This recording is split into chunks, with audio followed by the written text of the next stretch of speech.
चलो जी, ताकि एक एनालाइज अपने आप को एनालाइज ले यार रोज मेरे साथ। चलो अभी मैं आज वॉलंटियर्स की टीम में अपन आज एक प्लान करता हूँ, मैं एक बार मिलता हूँ आप सभी से, ठीक है ना। चलो शुरू करें। अब थोड़ा सा प्लानिंग फेज पे आ जाओ तुम। अब नवंबर हो गया है नाउ। अब सीरियस नोट पे इस महीना, ये दिसंबर का महीना ना एक्स्ट्रा एफर्ट्स वाला महीना होता है। हमेशा एक चीज ध्यान रखना, क्योंकि अगले साल तो लोड आना शुरू हो जाएगा। अगले साल लोड आना शुरू हो जाएगा। ये महीना ही ऐसा महीना है जिसमें हम एक्स्ट्रा एफर्ट्स बहुत कर सकते हैं बिना लोड के, ठीक है। तो ये महीने में आपका जो पड़ा है वो सारा नोट्स के साथ क्लोज हो जाना चाहिए, ठीक है। डीटी में आपको एक्स्ट्रा एफर्ट्स मैं कहीं करने ही नहीं दूंगा। डीटी में सारी एफर्ट्स मैं आपके साथ कर ही रहा हूं। बाकी सब्जेक्ट्स की प्लानिंग आपको करनी पड़ेगी। बाकी सब्जेक्ट्स की प्लानिंग आपको करनी पड़ेगी।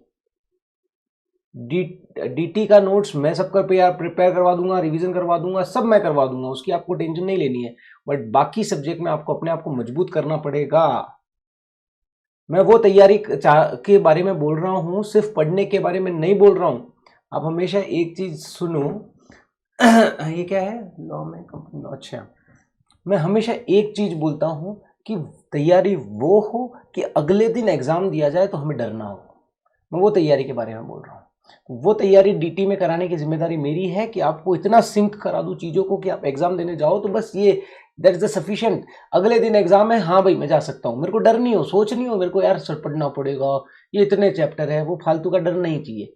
वो तैयारी आपकी हर लेवल पे मुझे चाहिए, तभी काम बनेगा, नहीं तो नहीं बनेगा, ठीक है। ओके ठीक है।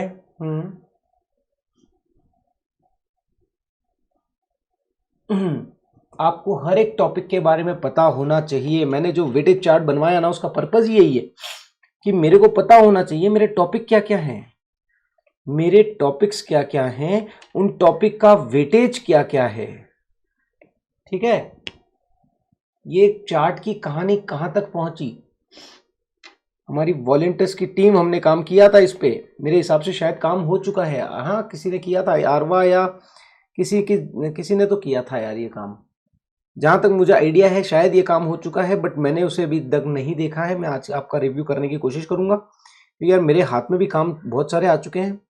तो कभी कभी सलाह वो टाइम ना अपन देते चाहते हुए भी नहीं दे पा रहे हैं यार। बट मुझे ये करना पड़ेगा ताकि तुम्हारी कोई भी चीज पेंडिंग ना छोड़े यार।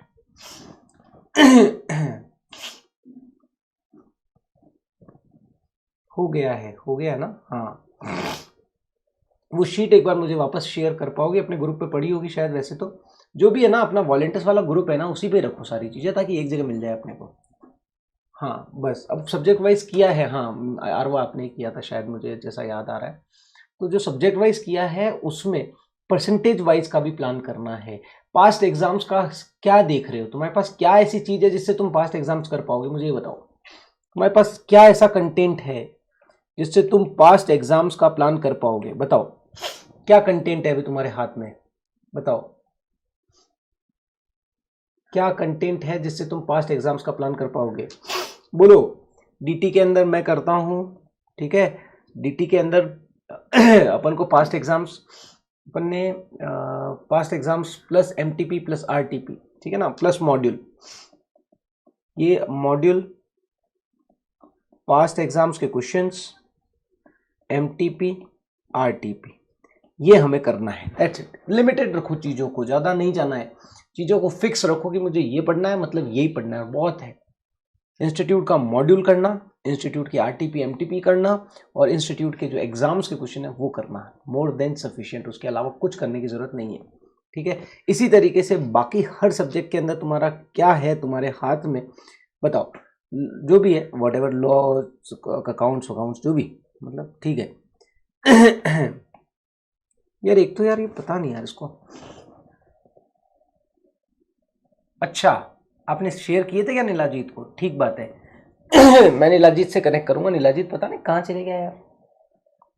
राहुल एक बार कनेक्ट करना भाई, आपके जिगरी से है ना। नीलाजीत से कहाँ है वो, दिखता ही नहीं है।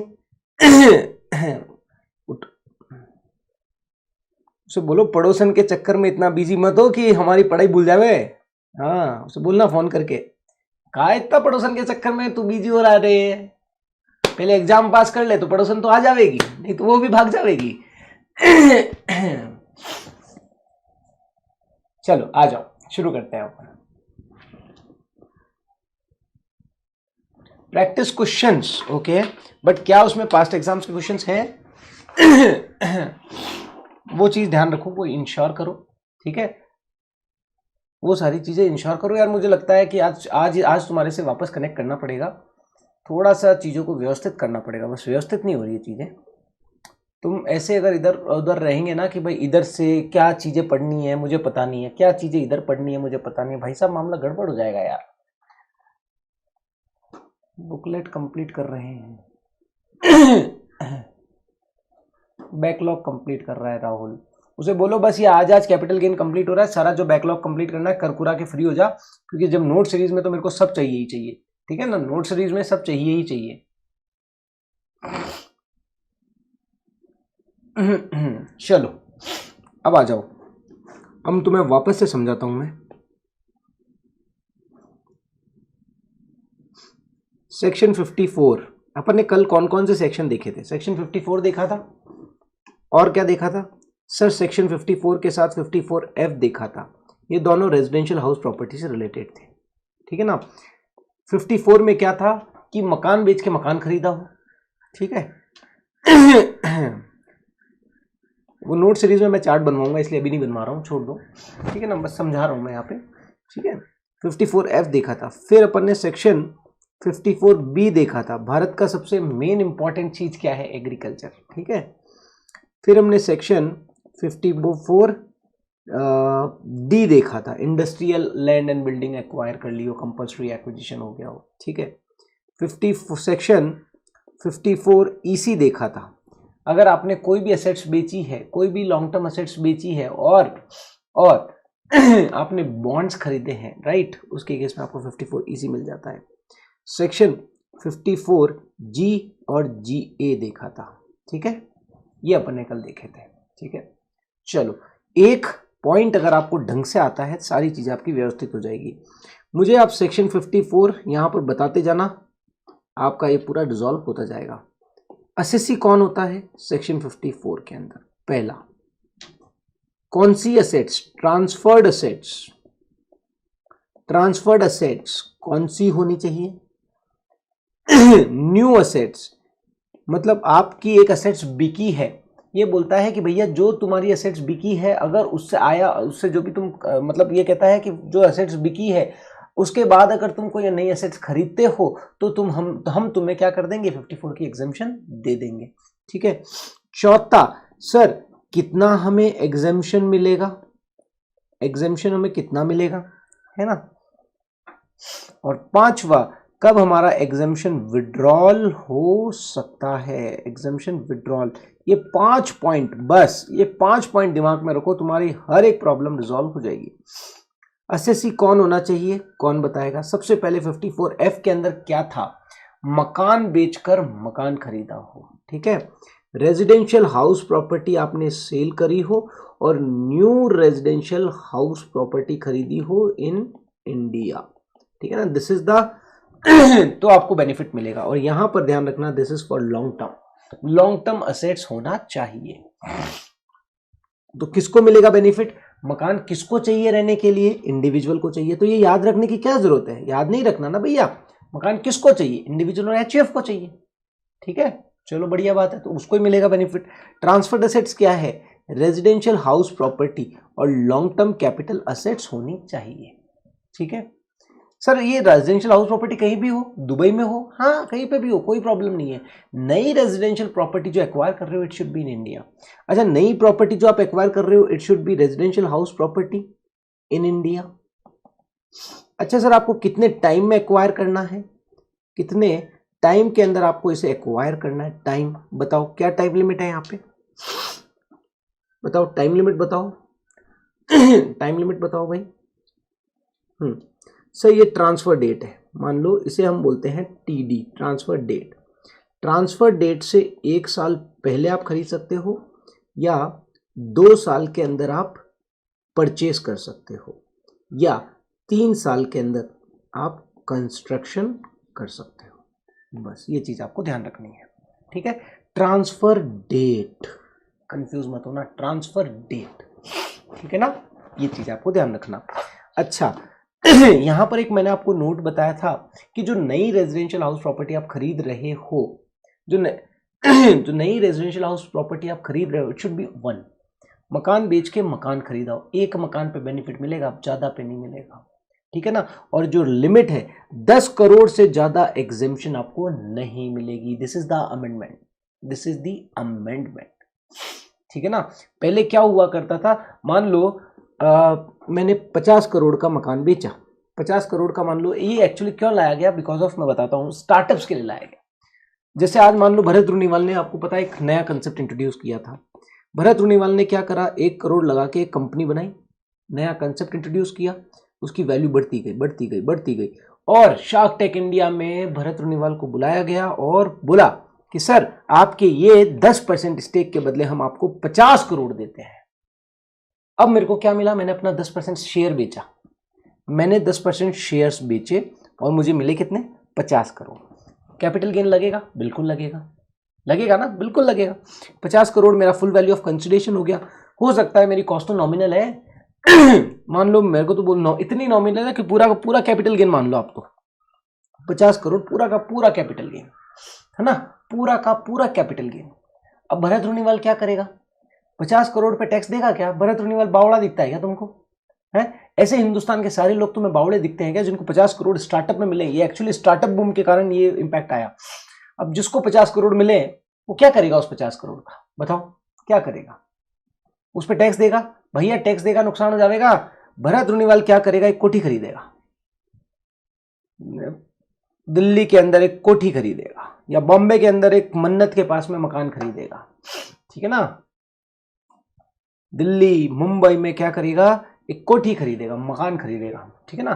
क्यों? क्योंकि भरत रूनीवाल को पता है एनी अदर असेट्स बेच के अगर रेजिडेंशियल हाउस प्रॉपर्टी खरीदी जाती है तो सर आपको बेनिफिट मिल जाएगा, सर आपको बेनिफिट मिल जाएगा। तो मैं मान लो 50 में से 30 करोड़ का भी अगर बेनिफिट निकाल पाता हूं, या 50 करोड़ का 50 भी निकाल पाता हूं तो बढ़िया बात है ना यार, क्या बुराई है। 20 करोड़ पे तो टैक्स देना है मुझे, 30 करोड़ पे तो टैक्स बचा लिया, और ये कोठी पर पड़ी है अपने पास में, और ये कोठी पड़ी है ठीक है। तो इस तरीके से, हाँ, तो यहां पर लोग जुगाड़ करते थे तो अच्छा कैपिटल गेन टैक्स बचा लेते थे।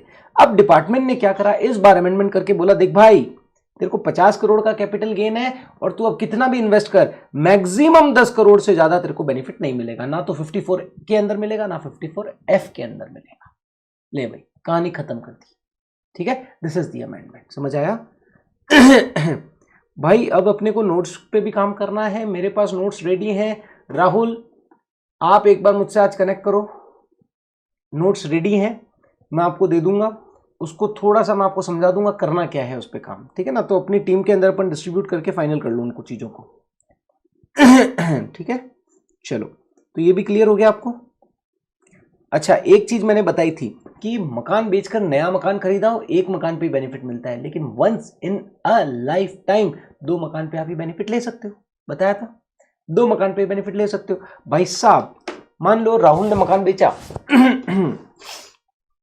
यहां पर राहुल ने 5 करोड़ में मकान बेचा, सेल प्राइस माइनस कॉस्ट कितनी थी, कॉस्ट थी माइनस मान लो 3.5 करोड़ रुपए, ठीक है। अब 1.5 करोड़, अब 1.5 करोड़ में मैंने कहा कि यार अब क्या करें, मैंने कहा चलो कोई बात नहीं, एक मकान तो मैंने जयपुर में खरीदा 90 लाख रुपए के अंदर, और एक मकान मैंने उदयपुर में खरीदा 60 लाख के अंदर।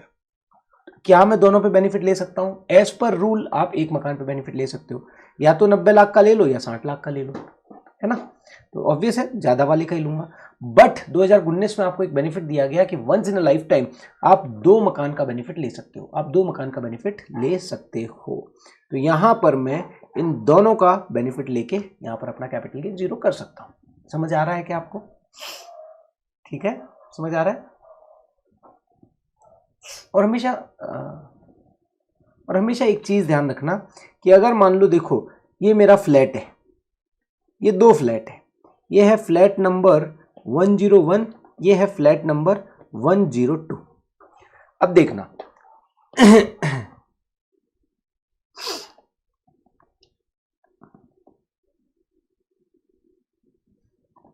फ्लैट नंबर 1 की रेट है 75 लाख रुपए, फ्लैट नंबर 2 की रेट है 70 लाख रुपए। मैंने दोनों फ्लैट खरीद लिए, बताओ एक माना जाएगा या दो दो माना जाएगा? बताओ। मैंने बोला सर मेरे को कैपिटल गेन है 1.5 करोड़ का। अब मैंने क्या करा, फ्लैट 101 भी खरीद लिया और उसके पास वाला फ्लैट 102 भी खरीद लिया। बताओ एक माने जाएंगे या दो माने जाएंगे? हाँ यस आयुषी, करेक्ट, 2 करोड़। हाँ 2 करोड़ कैपिटल गेन का होना चाहिए, करेक्ट करेक्ट। बताओ भाई मेरा क्वेश्चन क्या है, मेरा क्वेश्चन समझ रहे हो? अब मैंने फ्लैट नंबर 101 खरीद लिया और फ्लैट नंबर 102 खरीद लिया, तो बताओ ये फ्लैट एक माना जाएगा या दो माने जाएंगे? सिंपल क्वेश्चन है यार, इतना क्या सोच रहे हो? होता ही है ना, बाजू में फ्लैट होता है ना भाई। दो माने जाएंगे, ऑब्वियस है कि ये एक फ्लैट है और ये दूसरा फ्लैट है, दो माने जाएंगे। बट बेनिफिट आपको एक पे मिलता है, आपको एक पे मिलता है। चलो मान लो आप ऑलरेडी एक वो दो वाला बेनिफिट ले चुके हो, once in a life time वाला बेनिफिट ले चुके हो, तो अब आप दोनों पे नहीं ले सकते, आप दोनों पे नहीं ले सकते।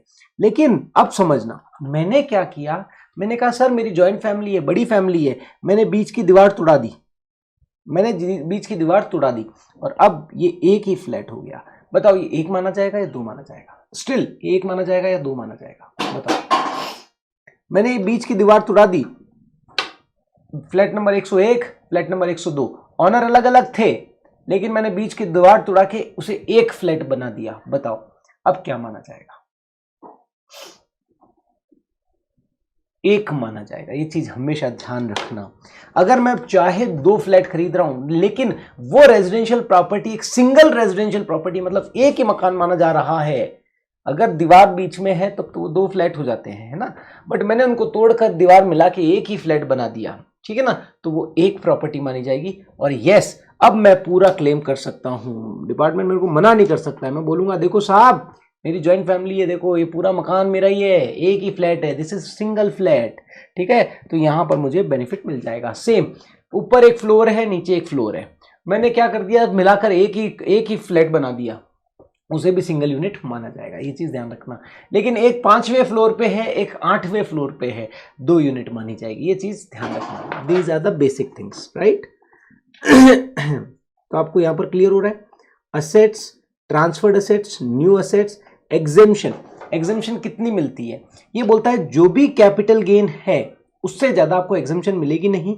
और और और इन्वेस्टेड अमाउंट ये कहता है या तो आपने फ्लैट में इन्वेस्टमेंट कर दिया हो, मतलब या तो परचेज करने में आपने इन्वेस्टमेंट कर दिया हो या कंस्ट्रक्शन करने में इन्वेस्टमेंट कर दिया हो, इन दोनों में इन्वेस्टमेंट नहीं किया तो कोई बात नहीं, कैपिटल अकाउंट डिपॉजिट स्कीम में आपने कैपिटल गेन डिपॉजिट स्कीम में पैसा जमा करा दिया हो, तो विच एवर इज लोअर, जो भी लोअर होगा वो आपको एग्जेम्पशन मिल जाएगी, ठीक है। सर एग्जेम्पशन कब विड्रॉ होगी? मैंने दो केसेस बताए थे। मैंने बताया था कैपिटल गेन डिपॉजिट स्कीम में जो तुमने पैसा डाला है, अगर ट्रांसफर डेट से 3 साल के अंदर, ट्रांसफर डेट प्लस 3 ईयर के अंदर अगर तुम उसे यूज नहीं करते हो या अनयूटिलाइज रह जाता है तो इमीडिएटली अगले दिन वो क्या हो जाएगा, टैक्सेबल हो जाएगा। तो वो जिस ईयर में आ रहा है उस ईयर की वो इनकम मान लिया जाएगा। आई होप दिस इज क्लियर। दूसरा मैंने बताया था कि मान लो आपने न्यू प्रॉपर्टी परचेज कर ली, बट ये न्यू प्रॉपर्टी आप ट्रांसफर नहीं कर सकते till 3 year from the date of purchase, 3 year from date of purchase. अगर आपने इसे ट्रांसफर कर दिया तो क्या होगा, देखो मकान बेच के मकान खरीद रहे हो, मकान बेच के मकान खरीद रहे हो, सेम प्रॉपर्टी है, तो कॉस्ट में से लेस कर देंगे। कॉस्ट में से लेस कर देंगे, बहुत सिंपल फंडा है, राइट। बताओ इसमें कोई लोड है क्या? बहुत सिंपल है यार, बहुत सिंपल। बस ये डायग्राम में बनवाऊंगा तुम्हें नोट सीरीज के अंदर, ठीक है। इस तरीके से एक टेबल बनवाऊंगा, वहां पर नोट सीरीज में बताऊंगा ये सारी चीजें। अब आ जाते हैं अपन 54F पर। अब अगर मैं 54F में इसी चीज को लूं तो क्या होगा,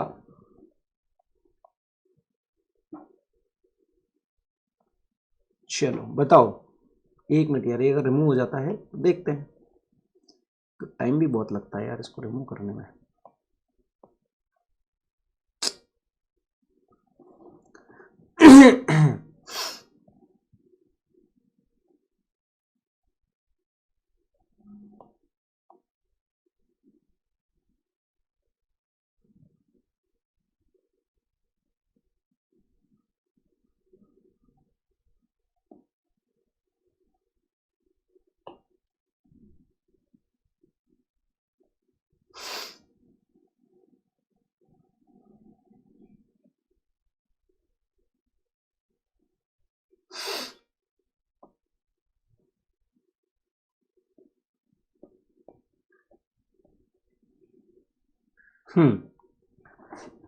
अगर यही 54F होता तो बताओ क्या होता, बताओ।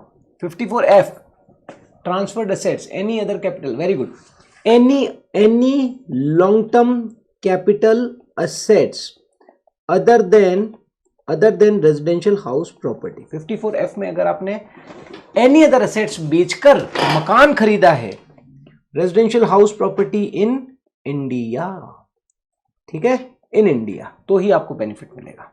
सेम असेट्स कौन सी होनी चाहिए, सॉरी असेसी कौन होना चाहिए, वही इंडिविजुअल और HUF, ठीक है।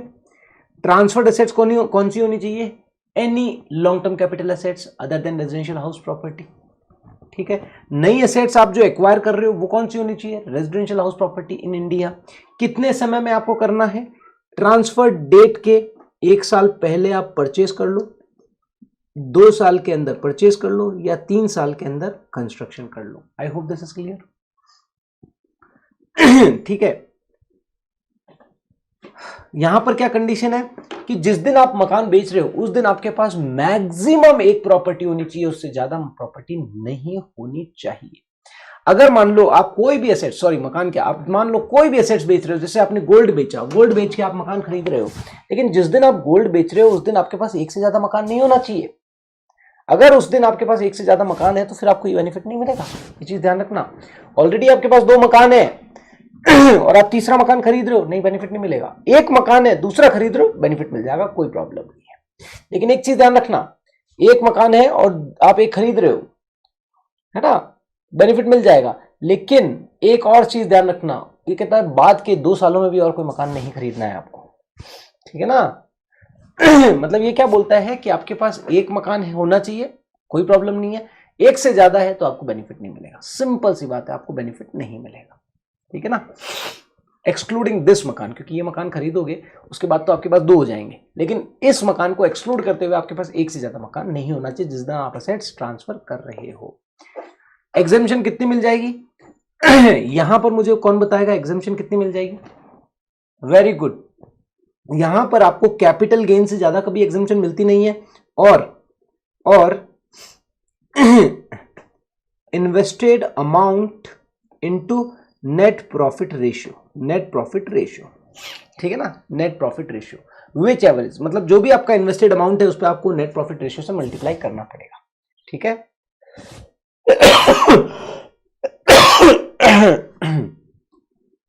अब यहां पर अगर मान लो आप परचेस कर लेते हो या कंस्ट्रक्शन कर लेते हो तो बहुत बढ़िया, बट रिटर्न फाइलिंग की ड्यू डेट तक अगर आप परचेस और कंस्ट्रक्शन नहीं कर सकते हो तो सेंट्रल गवर्नमेंट की डिपॉजिट स्कीम में पैसा जमा करा दो। सेंट्रल गवर्नमेंट की डिपॉजिट स्कीम में अगर आपने पैसा जमा करा दिया तो आपको वही ट्रांसफर डेट प्लस 3 इयर्स के अंदर उसे यूटिलाइज करना पड़ेगा। नहीं करोगे तो आपकी एग्जम्पशन विड्रॉल हो जाएगी, ठीक है ना। यस, और न्यू प्रॉपर्टी जो आपने खरीदी है, नया मकान जो आपने खरीदा है, it should not be transfer with in 3 year. अगर आप 3 साल में ट्रांसफर कर देते हो तो क्या होगा, क्या कॉस्ट में से लेस करेंगे? नो, कॉस्ट में से कब लेस होगा, जब प्रॉपर्टी सेम होगी, मकान यहां पर आपने क्या बेचा है, एनी अदर असेट्स बेच के मकान खरीदा है तो कॉस्ट में से लेस नहीं होगा। ये बोला जिस ईयर में कॉन्ट्रावेंशन हुआ है उस ईयर में वो as a capital gain taxable हो जाएगा, ठीक है ना। मान लो आपको 50 लाख कैपिटल गेन का एग्जेम्पशन मिला,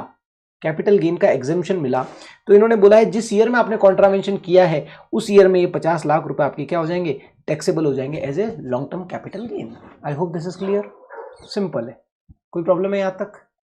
नहीं, चलो जी, अब आपको लेके चलते हैं 54B पर।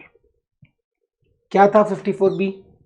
यही 5 पॉइंट आपके दिमाग में होने चाहिए। असेसी, चलो बताओ, assessee transferred assets, new assets जो आप परचेस कर रहे हो और उसकी टाइम लिमिट, या टाइम लिमिट भी ले लेते हैं, चलो ठीक है, एग्जेम्पशन और विड्रॉन। चलो अब बताओ मुझे 54B क्या है। 54B बताओ। यस, अब ये कौन है, एग्रीकल्चर से रिलेटेड। बी क्या है, एग्रीकल्चर से रिलेटेड। एग्रीकल्चर में भी यहां पर इंडिविजुअल और HUF को ही फायदा दिया है, तो ये भी इंडिविजुअल और HUF है। जैसे ऊपर 54 और 54F के अंदर 54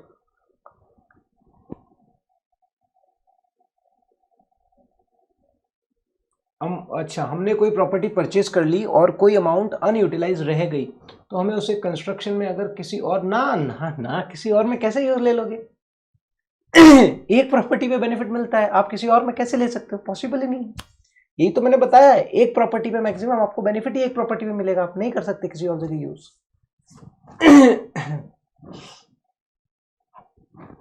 हाँ, तो इंडिविजुअल और HUF को ही मिलेगा। 54B सॉरी, देखो एक चीज ध्यान रखना, 54B, 54D, 54G और 54GA, ये लॉन्ग टर्म या शॉर्ट टर्म, जो आप असेट्स ट्रांसफर कर रहे हो ना, वो लॉन्ग टर्म भी हो सकती है, शॉर्ट टर्म भी हो सकती है। इसके अलावा जो सेक्शन है 54, 54F, 54F, 54EC, यहां पर जो ट्रांसफर्ड असेट्स है वो ऑलवेज लॉन्ग टर्म होगी। ये कैसे ध्यान रहेगा सर? ये कैसे ध्यान रहेगा?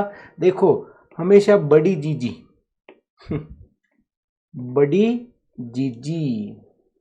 बड़ी जीजी में दोनों आएंगे, लॉन्ग टर्म और शॉर्ट टर्म आ जाएंगे, बाकी सब में सिर्फ और सिर्फ लॉन्ग टर्म असेट्स आएगी। तो ये चीज ध्यान रखना, मतलब जो असेट्स ट्रांसफर कर रहे हो it should be long term, ठीक है ना। तो अभी अपन ने जो देखा था ना 54 और 54F में, जो असेट्स आप ट्रांसफर कर रहे हो it should be long term assets होनी चाहिए, ठीक है।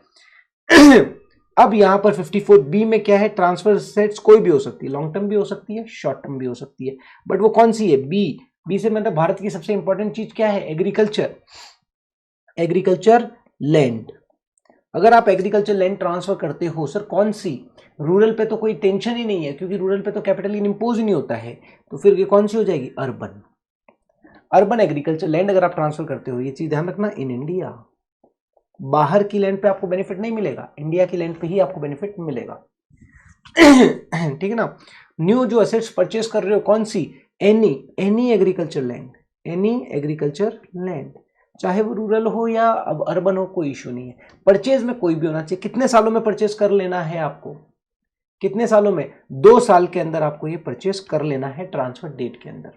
यहां पर इन्होंने बोला है 2 साल या 3 साल है, एक बार देखना पड़ेगा मुझे।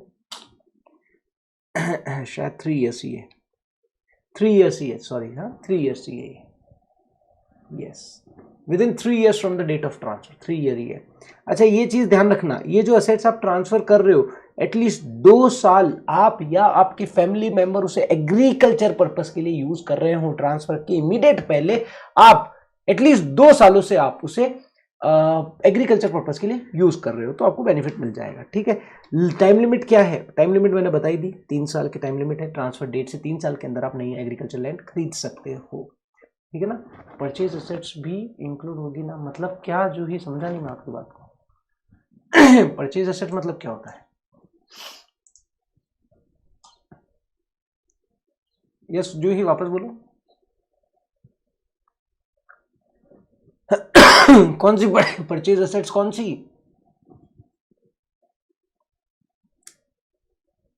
हेलो,